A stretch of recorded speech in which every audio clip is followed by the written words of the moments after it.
doit être exécutée Lisa Montgomery aux États-Unis après avoir été condamnée à mort. Alors, tout commence dans la petite ville de Skidmore, c'est dans le Missouri. C'est ici que vit Bobby Jo Stinnett, une jeune femme de 23 ans. Elle élève des chiens de race avec son mari. Ils sont tous les deux passionnés par leur métier. Ils mènent une vie calme et discrète qui sera bientôt ponctuée par l'arrivée de leur premier enfant. En effet, Bobby est enceinte d'une petite fille qui doit naître avant la fin de l'année 2005. Alors, ce 16 décembre, lorsque la maman de Bobby se présente chez elle, elle ne comprend pas pourquoi sa fille n'ouvre pas la porte.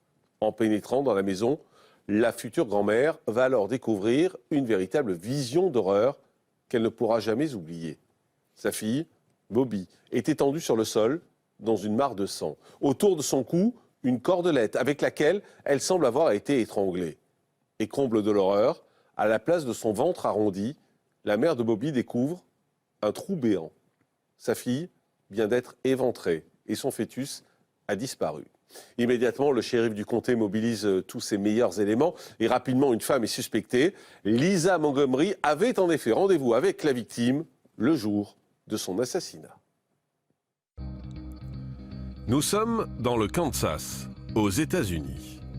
C'est ici que vit Lisa Montgomery, une jeune femme de 36 ans. En 2004, alors qu'elle surfe sur un forum de passionnés de chiens terriers, elle fait la connaissance de Bobby Jo Stinnett, une éleveuse de chiens de 23 ans. Quelques semaines plus tard, au printemps 2004, Bobby Jo tombe enceinte et partage la bonne nouvelle sur son site. Mais cette annonce, en apparence anodine, va conduire à sa perte. Car de son côté, Lisa Montgomery, après la naissance de ses 4 enfants, s'est fait ligaturer les trompes. C'était il y a 10 ans. Alors, en découvrant la grossesse de Bobby, la jeune femme va avoir une réaction déconcertante. Elle décide de faire croire à son entourage qu'elle aussi est enceinte. Et pour que son mensonge soit encore plus crédible, la trentenaire se met à porter des vêtements de maternité. Kevin, son mari, qui n'est pas au courant, est aux anges. Sa femme ne lui a en effet jamais parlé de sa ligature des trompes et il est ravi à l'idée de devenir papa. Kevin était tellement fier. Il avait le sourire jusqu'aux oreilles. Il était tellement content. Vous ne pouviez pas le faire redescendre de son petit nuage. Mais désormais, Lisa est au pied du mur. Elle doit à tout prix avoir un bébé. Le 15 décembre 2004, elle décide donc de contacter Bobby Jo sous une fausse identité. Elle affirme être intéressée par une portée de chiots de son élevage. Dès le lendemain, les deux femmes prennent rendez-vous et Lisa se rend chez Bobby, dans la ville de Skidmore, à presque 3 heures de route. À 12h30, elle frappe à sa porte, armée d'un couteau de cuisine et d'une cordelette blanche. Bobby ouvre et Lisa l'étrangle avec la corde jusqu'à ce qu'elle perde connaissance. Lisa prend ensuite son couteau et éventre Bobby pour lui arracher son fœtus de 8 mois. Par miracle, l'enfant survit. Lisa coupe alors le cordon ombilical et s'enfuit. 1 heure après le drame, la mère de Bobby découvre le corps sans vie de sa fille dans un bain de sang. Horrifiée, elle appelle immédiatement la police. Pendant environ 3 jours, nous n'avons pas pu dormir. C'était un crime si horrible que j'y pense encore à cette histoire. Et je n'oublierai jamais à quel point c'était atroce. En parallèle, sur la route du retour, Lisa appelle son mari Kevin. Elle lui annonce qu'elle a accouché dans une clinique et qu'elle n'a pas pu le prévenir à temps. Le jeune homme vient alors la chercher. Les heures passent, mais pendant ce temps, les policiers retrouvent la trace de Lisa Montgomery. Ils vont alors l'interpeller. Placée en garde à vue, Lisa commence par inventer des histoires concernant son accouchement. Mais après un long interrogatoire, elle finit par craquer et avouer son terrible geste. Retour en direct sur le plateau de la quotidienne de Crimes et Faits divers avec nous Laura Lebar. Bonjour. Bonjour. Merci d'être en direct avec nous. Vous êtes psychologue. On va revenir sur le portrait de cette femme qui est un portrait assez étonnant. Et je rappelle qu'elle doit être exécutée aujourd'hui, normalement aux États-Unis. Laura, le premier élément d'abord, c'est cette fausse grossesse qu'elle va monter, qu'elle va imaginer auprès de son mari en faisant croire qu'elle est enceinte pendant plusieurs mois. Ça, c'est assez étonnant. Elle se fait ligaturer les trompes sans le dire à son mari. Et ensuite, elle fait croire qu'elle est enceinte. Alors, dans les grossesses nerveuses, il n'est pas rare que les femmes aient un terrain d'infertilité. On va retrouver des traces de grossesse nerveuse d'abord dans l'Antiquité. Après, il y a même Hippocrate qui en a diagnostiqué une douzaine à peu près. Et on va même le retrouver, ce qui est encore plus surprenant, chez les animaux. On va le trouver chez les chats, chez les chiens, chez les rongeurs. C'est ce qui est aussi un phénomène hormonal. C'est pas uniquement psychologique. Il y a un effet de dopamine et de noradrénaline qui vont chuter, qui vont engendrer une production de prolactine, donc l'hormone de grossesse qui est responsable du lait dans la poitrine des femmes. Et il n'est pas rare de voir ça justement chez des femmes, soit par désir de grossesse, soit par peur de la grossesse. On n'a pas encore vraiment en psychologie de réponse à ça. Est-ce que c'est le dérèglement hormonal qui enclenche le problème psychologique ou le problème psychologique qui enclenche le dérèglement hormonal? Ça se manifeste comment physiquement? Ça veut dire qu'on a vraiment le sentiment oui. que la femme est enceinte? Il y a du ventre, il y a une poussée de poitrine, des nausées, ça peut aller jusqu'à des vomissements. Ça peut même, il y a même eu des cas où ça a duré en années. Voilà, alors parfois il y a des règles, parfois il n'y en a pas.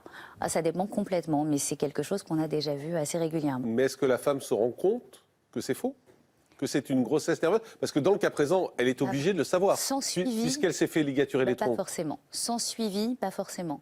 Il y a des femmes qui ont un terrain où on leur a clairement diagnostiqué qu'elles sont infertiles, qu'elles ne peuvent pas avoir d'enfants, qui vont voir des médecins, on leur dit qu'il n'y a rien dans l'utérus et elles continuent à penser qu'elles sont enceintes. Alors, dans le cas de Lisa Montgomery, c'est quand même assez particulier parce que non seulement il y a cette grossesse, mais surtout elle va imaginer de récupérer un bébé dans des conditions terribles pour ensuite aller voir son mari et dire « ça y est, j'ai accouché, j'ai pas eu le temps de te le dire, mais j'ai accouché et voilà mon bébé ». Enfin, il y a toute une construction mentale qui est assez terrible. Alors, ce que je trouve assez surprenant, c'est déjà il a fallu qu'elle apprenne à faire une césarienne. Parce que n'importe qui ne peut pas ouvrir le ventre de quelqu'un et sortir un bébé viable. C'est extrêmement compliqué. Donc ça reste un mystère. Parce elle a appris a priori dans des livres et sur les réseaux sociaux. Voilà, elle a appris à faire une césarienne. Il y a toute la construction, il y a le gain de confiance de sa victime. Je ne pense pas qu'elle la considère comme une victime. Je pense qu'elle est simplement, elle a besoin de ce bébé, donc elle va chercher ce dont elle a besoin. On reviendra après sur comment elle a été élevée, mais ça suit un peu sa construction mentale. Effectivement, on se dit qu'elle ne peut pas l'ignorer, mais en même temps, on ne sait pas si elle avait des symptômes physiques ou pas. Alors vous parliez de sa construction mentale parce que lors du procès de Lisa Montgomery qui s'est ouvert en octobre 2007 pour l'enlèvement du bébé, l'enlèvement de bébé ayant entraîné le décès de sa mère, c'est un procès ultra médiatisé qui s'est ouvert à la Cour fédérale de Kansas City et on a essayé de retracer le portrait de cette mère. À la suite de son crime, Lisa Montgomery est poursuivie pour enlèvement ayant entraîné la mort.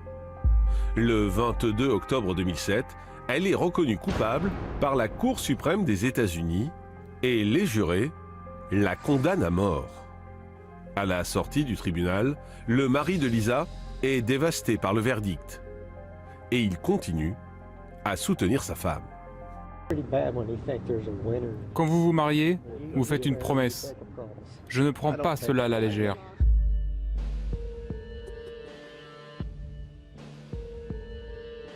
Initialement, il était prévu que Lisa soit exécutée le 8 décembre dernier par injection létale. Elle aurait ainsi été la première femme mise à mort aux États-Unis depuis 1953. Mais son exécution a finalement été reportée au 12 janvier 2021. Pour les militants anti-peine de mort, c'est une bonne chose. En effet, depuis des années, l'opinion est divisée autour du cas de Lisa Montgomery. Touchés par le passé tragique de la criminelle, de nombreux Américains sont contre son exécution. Car dans son enfance, Lisa a vécu l'enfer. Elle a subi de nombreux viols orchestrés par son beau-père. Son bourreau lui avait même attribué une chambre spéciale pour pouvoir venir la violer et la torturer avec ses amis dès qu'il le souhaitait. Une situation dont la mère de la fillette était complice. De son côté, la sœur de Lisa trouve normal qu'elle soit emprisonnée, mais elle refuse qu'on lui inflige la peine capitale. Pour elle, Lisa est malade et elle aurait dû bénéficier de circonstances atténuantes, car de nombreux médecins lui ont diagnostiqué une bipolarité conjuguée à une grande fragilité psychologique due à son passé. Elle est brisée. Elle est malade mentalement. Elle a été abusée toute sa vie. Alors, s'il vous plaît, laissez-la en vie. Je vous le demande en tant que sœur. Je vous en supplie. En tant que sœur, laissez-la en vie. Voilà la supplique de sa sœur pour cette femme qui doit être exécutée aujourd'hui aux États-Unis. Laura Lebar, on voit son passé qui est terrible. Alors, c'est vrai qu'en fait, on a deux sentiments face à cette affaire. D'abord, on apprend les faits et on se dit que cette femme, c'est une horreur et elle mérite sans doute la mort. Et puis, on apprend finalement ce qu'elle a vécu quand elle était plus jeune, les tortures, à quel point elle a été traumatisée par sa famille. Et là, on prend un peu plus de recul peut-être sur cette affaire. Alors, elle a été torturée, elle a été détruite dans sa structure. Elle a été un peu domestiquée par la punition comme on domestique un animal, où finalement elle n'est plus qu'un objet de désir de ce que veut son beau-père, puis sa mère, jusqu'à être forcée à se marier avec son beau-frère. Donc toute sa vie est conditionnée. Elle développe un trouble dissociatif qui est un mécanisme de protection. Alors moi je suis psychanalyste, donc je différencie, en psychologie clinique on a le symptôme. Moi je vais un peu différencier ça, c'est lié à un désordre de l'inconscient, un peu comme une bibliothèque qui est en vrac. Tous nos actes sont dictés par notre inconscient. Donc finalement, est-ce que cette personne-là est capable de voir que l'autre est une victime ou qu'elle-même est une victime sans détruire ce mécanisme de défense?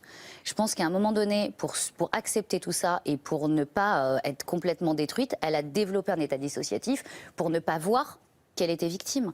Et je pense qu'effectivement, même quand elle tue pour récupérer l'enfant, elle ne fait que reproduire un schéma qu'elle connaît. L'autre est l'objet de mon désir, donc je vais récupérer ce dont j'ai besoin, tout comme ses parents l'ont fait avec elle. Ça veut dire qu'elle n'a aucune empathie ? Je ne vais pas dire que ce n'est pas de l'empathie, c'est plus une construction psychique qui fait que quand la souffrance est trop lourde, l'inconscient va mettre un mécanisme de défense en place pour supporter la souffrance. Sinon, on meurt, on ne pourrait pas l'encaisser. Et donc, si elle refuse de se voir comme victime, c'est déjà beaucoup plus facilement acceptable. Mais elle ne peut pas voir l'autre comme victime, puisque la victimisation n'est pas possible. Sinon, c'est tout ce qu'elle est. Elle n'aurait jamais pu élever ses 4 enfants, être mère, enfin, faire tout ce qu'elle a fait dans sa vie, parce que finalement, il n'y a pas de services sociaux dans sa vie, il n'y a pas... donc, elle a quand même réussi à se construire, malgré sa bipolarité, comme plein de personnes bipolaires. C'est pas pour ça qu'il y a un tel acte. Jean Dorido, docteur en psychologie, votre regard sur le parcours de cette femme, quand même? Pour compléter ce que vient de dire Laura, c'est vrai que là, on est vraiment c'est vraiment la question de l'abolition du discernement. C'est-à-dire que ça, c'est quand même très très vieux. Ça remonte à Platon, qui déjà disait ce serait de la folie de juger les fous. Et là, typiquement, et donc en France en tout cas, là c'est Sandrine qui complétera, aux USA manifestement, ça n'est pas pris en compte.